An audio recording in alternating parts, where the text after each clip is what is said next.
जब बात जिंदगी के इन पहलुओं की आती है तो शब्दों का इस्तेमाल सिर्फ शब्द विज्ञान के अनुसार नहीं होना चाहिए। आपने कहा मैं बहुत कंफ्यूज्ड आत्मा हूं, पर आत्मा कभी कंफ्यूज नहीं हो सकती। आप एक कंफ्यूज्ड मन है। इस शब्द को ठीक करना इतना जरूरी क्यों है? क्योंकि अगर आप इन दोनों में फर्क नहीं समझेंगे, मान लीजिए कि आप अपने डॉक्टर के पास गए क्योंकि आपको हृदय समस्या है और आपने कहा डॉक्टर मेरे लिवर में कुछ परेशानी है। वे किसी और चीज का इलाज कर देंगे, है ना? है ना? इसलिए बहुत जरूरी है। प्रश्न केवल अर्थ विज्ञान का नहीं है, बाल की खाल खींचने की भी बात नहीं है। यह बस ऐसा ही है। आपको हार्ट प्रॉब्लम है लेकिन आप लिवर के डॉक्टर के पास चले गए। ऐसे कोई समाधान नहीं निकलेगा क्योंकि ऐसे परेशानी और बढ़ जाएंगी। क्योंकि वैसे भी अगर एक बार आप वहां गए तो उसे लिवर की सर्जरी करनी ही पड़ेगी, चाहे आपको लिवर की समस्या हो या ना हो। यह उस बिजनेस का हिस्सा है, ठीक है? इसलिए यह बहुत महत्वपूर्ण है। आपकी आत्मा कंफ्यूज नहीं हो सकती। और पहली बात यह है कि आप आत्मा के बारे में बात मत ही कीजिए क्योंकि आपको इसका अनुभव ही नहीं हुआ है। और अगर आप उस बारे में बात करते हैं जिसका आपको अब तक अनुभव ही नहीं हुआ है, तो अगर कड़े शब्दों में कहें तो ये झूठ बोलने के बराबर है। इसलिए ये पहला काम है जो आपको करना चाहिए। आपको झूठ बोलना बंद कर देना चाहिए। जो आपके लिए सच नहीं है उसके बारे में बात ना करें। हो सकता है ये गीता में कहा गया हो या वेदों में लिखा गया हो और हर कोई इसके बारे में बात कर रहा हो, इससे कोई फर्क नहीं पड़ता। अगर वो आपके लिए सच नहीं है तो उसके बारे में बात ना करें। आपको आत्मा, स्वर्ग और भगवान के बारे में बात नहीं करनी चाहिए क्योंकि ये चीजें आपके लिए फिलहाल सच नहीं है। अगर आप इन चीजों के बारे में बात नहीं करेंगे तो आपके अंदर एक खास इच्छा पैदा होगी जो आपको वहां तक ले जाएगी। अगर आप उसके बारे में बात करेंगे तो आप गपशप से संतुष्ट हो जाएंगे। असली चीज आपके साथ कभी नहीं होगी। आपको गपशप से संतोष हो जाएगा। गपशप बहुत संतोष देती है, आप जानते ही हैं। हाँ, बहुत से लोग गप मारकर सच्चाई से बचते हैं। बहुत से लोग सिनेमा जाकर सच्चाई से बचते हैं। सिनेमा का मतलब है किसी की गपशप, है ना? किसी की कहानी। मैं इसके खिलाफ नहीं हूं, पर अगर आप इससे अपने जीवन को बेहतर बना रहे हैं तो ये ठीक है। लेकिन अगर आप इसका उपयोग अपने जीवन से बचने के लिए कर रहे हैं तो ये बड़ी समस्या है ना? और बहुत से लोग इसका उपयोग जीवन से बचने के लिए कर रहे हैं। वहां आपको कुछ करने की जरूरत नहीं है। बस एक अंधेरे कमरे में जाकर बैठ जाइए और एक बाल्टी पॉपकॉर्न खरीद लीजिए। कोई प्रेम करेगा, कोई लड़ेगा, कोई जिएगा, कोई सब कुछ करेगा। आपको बस पॉपकॉर्न खाना है और सब कुछ होता रहेगा। आप रो सकते हैं, आप हंस सकते हैं और खत्म होने पर बाहर आ सकते हैं। और वे आपको बताते भी हैं कि फिल्म खत्म हो गई। आजकल वो लोग दी एंड नहीं दिखाते। आपको खुद समझना होता है कि फिल्म पूरी हो गई। एक समय था जब वे लिख देते थे दी एंड, क्योंकि हो सकता है आपको समझना है और आप अगला शो देखने लगे। इसलिए खुद को धोखे में मत रखिए। खुद के लिए जो सबसे छोटी चीज आप कर सकते हैं वो ये है कि खुद से झूठ मत बोलिए। आप अगर दूसरों से झूठ बोलना बंद कर दें तो आपके आसपास का जीवन भी जबरदस्त तरीके से बदल जाएगा। लेकिन वो मैं आप पर छोड़ता हूं, ओके? वो आपका अपना डिसीजन है। लेकिन कम से कम इस एक व्यक्ति के साथ 100% सीधी बात करें, कोई बकवास ना करें। आपको ऐसा करना ही चाहिए क्योंकि ये व्यक्ति इसका अधिकारी है और कम से कम इसके लिए इतना करना आपका फर्ज बनता है। मुझे नहीं पता कि आप किस तरह की सामाजिक और अन्य परिस्थितियों में हैं। मुझे नहीं पता कि आप दूसरों से झूठ बोलना बंद कर सकते हैं या नहीं। अगर आप ऐसा कर पाएं तो आपके आसपास के जीवन में भी जबरदस्त सुधार आएंगे। अगर आप अपने आसपास ऐसा कर पाते हैं तो बढ़िया है, आप कोई अद्भुत चीज रच पाएंगे। अगर ऐसा नहीं हो पाया तो कम से कम इस एक व्यक्ति के साथ इस व्यक्ति को झूठ मत बोलिए। कम से कम इस एक व्यक्ति के साथ 100% सच्चे रहिए। ऐसा बस इसलिए हो रहा है क्योंकि एक समय में इस संस्कृति में एक जीवंत आध्यात्मिक वातावरण था। उस समय से अब तक यह बहुत कम हो गया है। वो जबरदस्त आध्यात्मिक ऊर्जा तो चली गई, लेकिन वो सारे शब्द आज भी मौजूद हैं।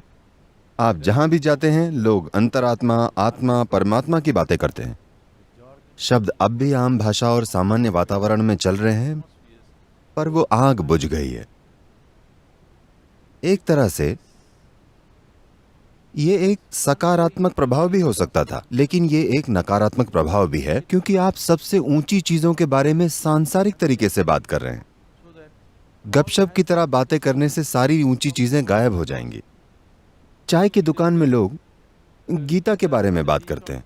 People will, you know, चाय की दुकान में कोई खराबी नहीं है, लेकिन उसमें पवित्रता और फोकस की कमी है। पवित्रता का मतलब ये नहीं है कि आप उसे ऊंचा मानने लगे। पवित्रता को इस अर्थ में समझें कि अगर आपको दूध में हाथ डालना है तो आपको अपने हाथ साफ करने होंगे, है ना, वरना दूध खराब हो जाएगा। ये भी वैसा ही है। किसी चीज में हाथ डालने से पहले थोड़ा ध्यान रखना पड़ता है, वरना आप एक कंफ्यूज्ड आत्मा बन जाएंगे, जो कि असंभव है। लेकिन आपको ऐसा लगता है कि यह सच है। मन कंफ्यूज्ड हो सकता है, मन सिर्फ कंफ्यूज्ड ही हो सकता है। अगर किसी का मन स्पष्ट है तो वो इंसान कट्टर होगा। क्या आप समझ रहे हैं? मन का स्वभाव ही भ्रम में रहना है। यही इसकी सुंदरता है। वो हमेशा भ्रम में रहता है क्योंकि वो कुछ भी समझ नहीं पाता, लेकिन ये सब कुछ इकट्ठा कर सकता है और उस पर विचार कर सकता है लगातार। आपके तार्किक मन का यही स्वभाव है। आपका मन हमेशा कंफ्यूज्ड ही रहेगा अगर आप एक ही दिशा में सोचने वाले मूर्ख या फिर कट्टर नहीं है। मन हमेशा भ्रम में रहेगा। मन का भ्रम में होना अच्छा है। अगर आप अपने मन को संभालना जानते हैं, अगर आप अपने मन को व्यवस्थित करना जानते हैं, अगर आप चेतन रूप से अपने भ्रम की मात्रा को जबरदस्त रूप से बढ़ाना जानते हैं, अगर आप जागरूक होकर अपने भ्रम को संभालना जानते हैं, तो मन एक बहुत ही उपयोगी औजार है। अगर आप ऐसा मन चाहते हैं जो भ्रम में ना हो, तो आप दिमाग की सर्जरी करवा सकते हैं। आधा दिमाग निकलवा दीजिए, फिर भ्रम चला जाएगा, सब साफ। आप जितने बुद्धिमान हैं उतना ही हैरानी का भाव होगा, उतने ही आप हर चीज को लेकर भ्रम में होंगे। आप जीवन को जितनी गहराई से देखेंगे उतने ही भ्रम में पड़ जाएंगे, और ये अच्छी बात है। सिर्फ ऐसा इंसान जो किसी चीज पर ध्यान नहीं देता, जो बस एक तरीके से देखता है, उसे हर चीज के बारे में पक्का विश्वास होता है। अगर आप ऐसा करते हैं, आप या तो मूर्ख होंगे या फिर कट्टर, और इन दोनों में ज्यादा फर्क नहीं है।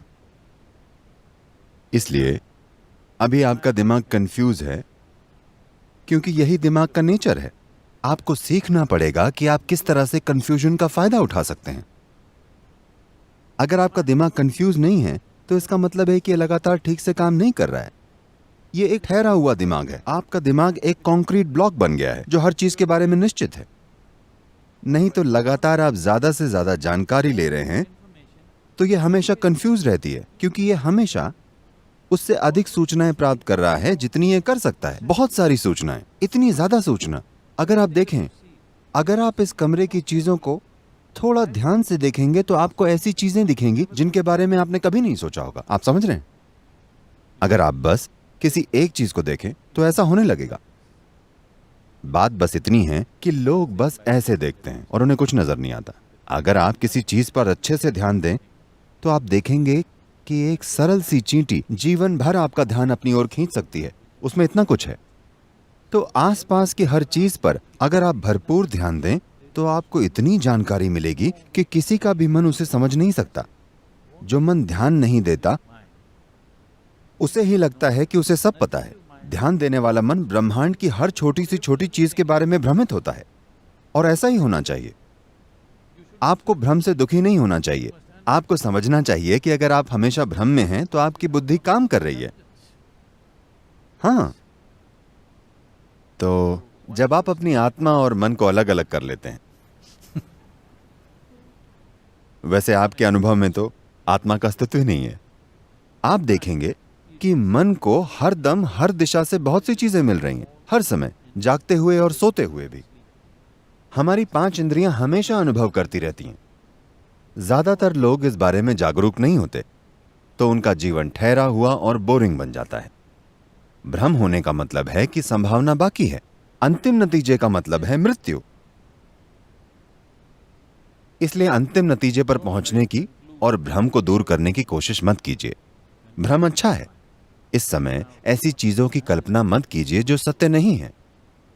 भ्रम इसलिए होता है क्योंकि आज तक कोई भी इंसान ब्रह्मांड या जीवन की प्रकृति को अपने मन में समझ नहीं पाया है। आप जीवन बन सकते हैं और जीवन को जान सकते हैं, लेकिन जीवन को कभी समझ नहीं सकते, कभी भी नहीं। आप जीवन को कभी समझ नहीं सकते, लेकिन अगर आप पूरी तरह से जीवन के एक अंश बन जाएं, तो आप जीवन को उसके असली रूप में जान जाएंगे। तो जीवन को जानने का एक ही तरीका है, खुद जीवन बन जाना। क्या आप जीवन हैं? आप आत्मा हैं या जीवन हैं? आप जीवन हैं या नहीं? आप हैं, तो वही बन जाएं। फिलहाल आप जीवन नहीं हैं। आप विचारों, भावनाओं, धारणाओं, राय और पूर्वाग्रहों का एक बंडल हैं। ये चीजें आपके अपने जीवन में ज्यादा शक्तिशाली हैं, है ना? हाँ या ना? आपकी जीवंतता से ज्यादा जगह आपके विचार और भावनाओं ने घेरी हुई है। इसलिए आप खुद को जीवन के एक टुकड़े के रूप में अनुभव नहीं कर रहे हैं। आप खुद को विचारों और भावनाओं और अलग अलग चीजों के ढेर के रूप में महसूस कर रहे हैं। आपका बोध गलत है। आप जिंदा हैं, इसलिए सोचना संभव है। क्या आप समझ रहे हैं? आपके सोचने की वजह से आपका अस्तित्व नहीं है। आप जिंदा हैं, इसलिए आप चाहें तो सोच भी सकते हैं। लेकिन फिलहाल विचार प्रक्रिया ने इतना विवश कर दिया है कि लोगों को लगता है कि वो जीवन से भी ऊपर है। ऐसा नहीं है। जीवन से पहले आपके विचारों का अस्तित्व नहीं हो सकता। आप जीवित हैं, इसलिए आप सोच सकते हैं। विचार, अगर किसी के विचार किसी एक चीज पर टिके हुए हैं और उसे किसी और चीज की परवाह नहीं रहती, तो ऐसे इंसान की विचार प्रक्रिया अस्त व्यस्त नहीं होती। वो अपने विचार की वजह से मुक्त होता है। अस्त व्यस्त विचार प्रक्रिया आपकी रक्षा नहीं कर सकती। पर अगर आपका विचार सिर्फ एक ही चीज से जुड़ा हुआ है, तो ऐसा केंद्रित विचार, ऐसा विचार आपको बहुत सारी सुरक्षा, लक्ष्य और काबिलियत दे सकता है। वो एक अलग बात है। लेकिन फिलहाल आप उस स्थिति में नहीं हैं, तो एक सरल साधन का उपयोग करना अच्छा होगा। इस बात की चिंता ना करें कि कोई आप पर प्रभाव डाल सकता है। आपको यह समझने की जरूरत है, अगर आप खुद की रक्षा करते हैं तो खुशहाली से भी दूर होंगे। समझे आप? तो बचाव ऐसा होना चाहिए कि जिन चीजों की आपको जरूरत नहीं है, सिर्फ वो चीजें आपसे दूर रहें। आपको फिल्टर की जरूरत है, दीवार की नहीं, है ना? अगर हम आपके चारों तरफ एक दीवार बना दें, तो यह आपको जीवन से ही बचा लेगी। बहुत सारे लोग यही कर रहे हैं। वे अपने आप को मौत और खतरे से बचाना चाहते हैं, लेकिन वे खुद को जीवन से ही बचा लेते हैं। वे इतने सुरक्षित होते हैं कि जीवन भी उन्हें नहीं छूता। वे इतने सुरक्षित हैं। ऐसे न बने। जीवन को आपको छूना चाहिए। यहां तक कि अगर जीवन आपका दम घोंटने लगे, तब भी वो जीवन से अछूते रहने से बेहतर होगा। धन्यवाद।